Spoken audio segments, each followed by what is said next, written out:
la relation avec les mots, elle a été prépondérante parce qu'elle m'a donné confiance. Elle m'a donné confiance dans ce que j'écrivais et que ce que j'écrivais, ça pouvait vraiment toucher les autres.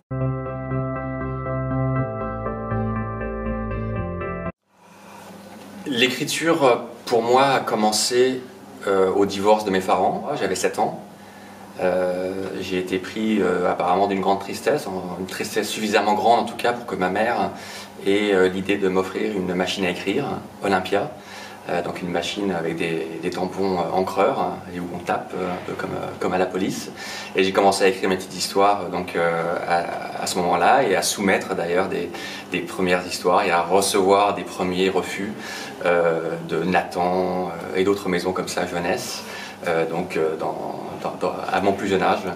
Je me suis interrompu au niveau de l'écriture au moment de l'adolescence, pour diverses raisons, mais dont les études, bien sûr, c'est très important les études, et puis aussi un petit peu les filles.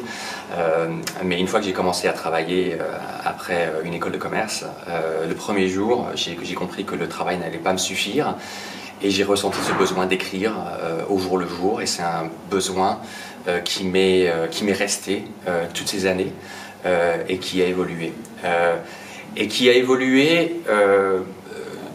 D'abord, je dirais personnellement, avec un travail personnel, parce qu'il y a eu des années où je croyais que bien écrire, ça ne passait que par moi, que par mes lectures et que par mon travail solitaire, tel un scribe voilà, qui serait en quarantaine. Et j'ai suivi en 2018 un atelier d'écriture donc avec Frédéric Sirier, et qui a été vraiment un atelier et un événement fondateur dans ma carrière d'auteur.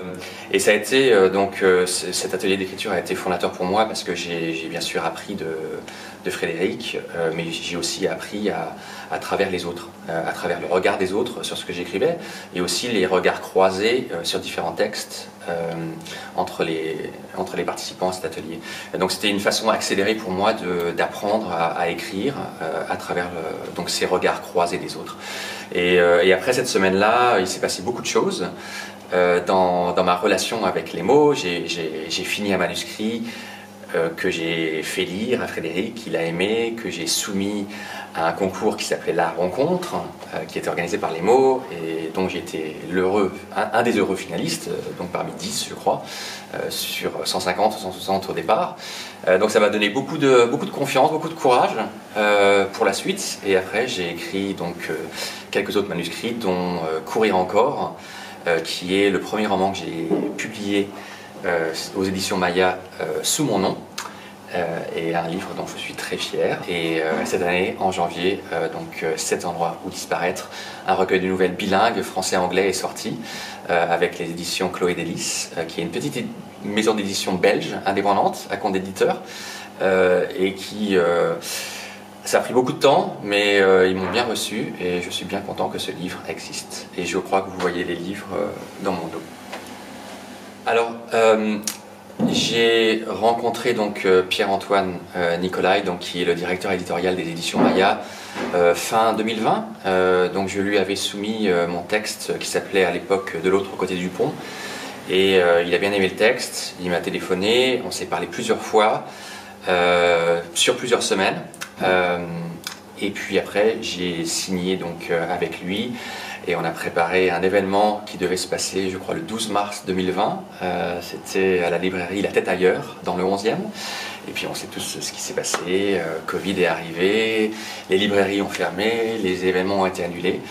Donc c'était un peu la mort dans l'âme que le livre est sorti, mais il a tout de même réussi à survivre cette période, a reçu de belles critiques.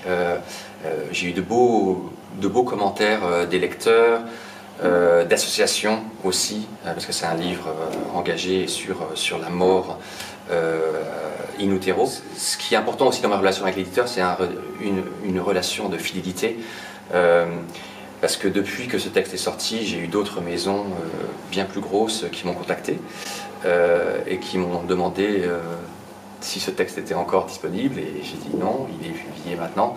Mais j'ai persisté et signé avec mon éditeur parce que j'ai une relation privilégiée avec lui, et c'est quelque chose que je valorise beaucoup. Mon rapport à l'écriture est assez obsessionnel quand même, je dois l'avouer. Donc j'écris pas de façon très calme, ni sereine, ni tout à fait posée. À chaque fois que j'écris, j'ai l'impression quand même de vraiment mettre tout mon être dans ce que j'écris, dans chaque mot, chaque phrase, chaque paragraphe. Donc c'est assez prenant physiquement.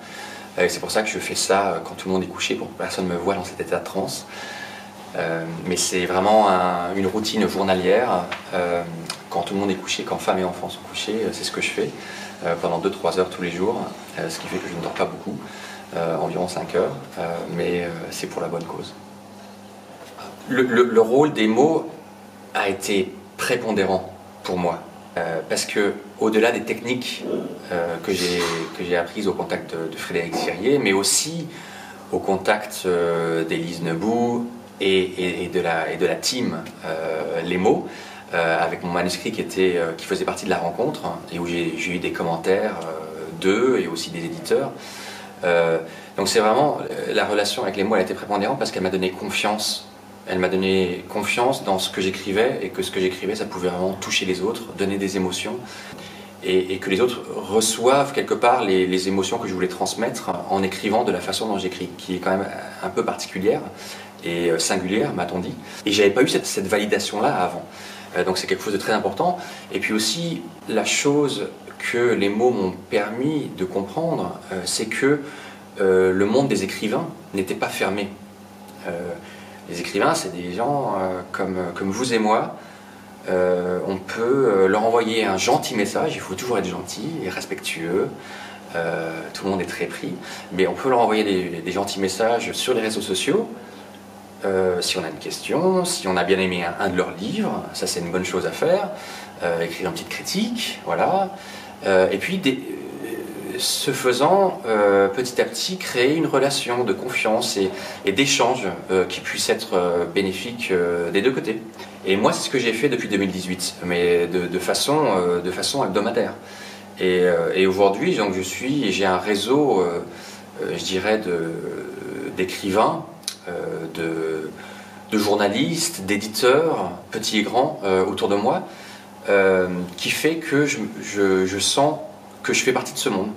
Alors même que j'ai pas encore publié dans une grande maison, mais je me sens faire partie de ce monde, et c'est vraiment ça qui me rend heureux, en plus de l'écriture. Parce que quand je reviens, l'écriture, c'est pas quelque chose qu'on fait chez soi pendant des années et puis après on sort le chef-d'œuvre. Non, c'est un peu une vision romantique et idéaliste de la chose. Souvent ça se passe pas comme ça. Souvent ça se passe avec des rencontres, avec des échanges, et on mûrit ce qu'on a à dire, la façon dont on peut le dire, dont on veut le dire, à travers le regard des autres, et aussi des autres et des professionnels. Donc il faut pas, pour moi l'écriture, il faut pas demander à 15 personnes de donner son avis, sinon on va avoir 15 avis différents et on ne saura pas si c'est bon, si c'est mauvais, où il faut retravailler. Non, il faut avoir 2 ou 3 personnes de confiance, et qui ne soient pas votre père ou votre mère ou votre sœur, idéalement, mais plutôt des gens, effectivement, du métier, qui vont vous dire les choses telles qu'elles sont, et qui vous permettent de progresser à travers un feedback qui est constructif. Je vais vous lire un petit extrait de mon roman Courir encore, qui est un récit de deuil dans la grande tradition française. Voilà, je vais vous laisser découvrir.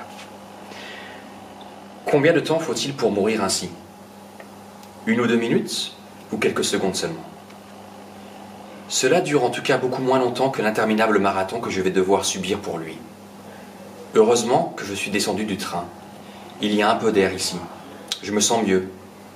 Cela prend-il plus ou moins de temps qu'il m'en a fallu pour rentrer dans le tourbillon de la danse, ce soir-là, au sous-sol du 50 Dover Street, de lui glisser dans la poche mon numéro de téléphone, ou plutôt de laisser mes yeux lui faire cette promesse?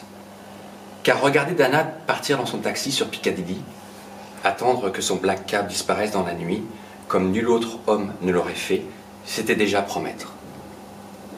Une forme de patience facile à interpréter. Mais je me suis demandé parfois si j'aurais pu encore inverser le cours des choses ensuite. s'il était encore possible de résister. Mais résister à quoi, au juste? Dire que notre vie se joue ainsi en quelques secondes. Mourir, tomber amoureux, faire un pas de côté. Si on veut les additionner, ces rares moments qui infléchissent vraiment le cours de nos existences, cela ne fait pas grand-chose au bout du compte. Comparé à toutes ces heures où l'on se laisse seulement porter par le flot, à toutes ces semaines, ces mois, ces années où l'on ne fait qu'attendre l'événement décisif, ou la rencontre providentielle qui changera le cours de notre vie et l'imprimera de sa silhouette. Merci.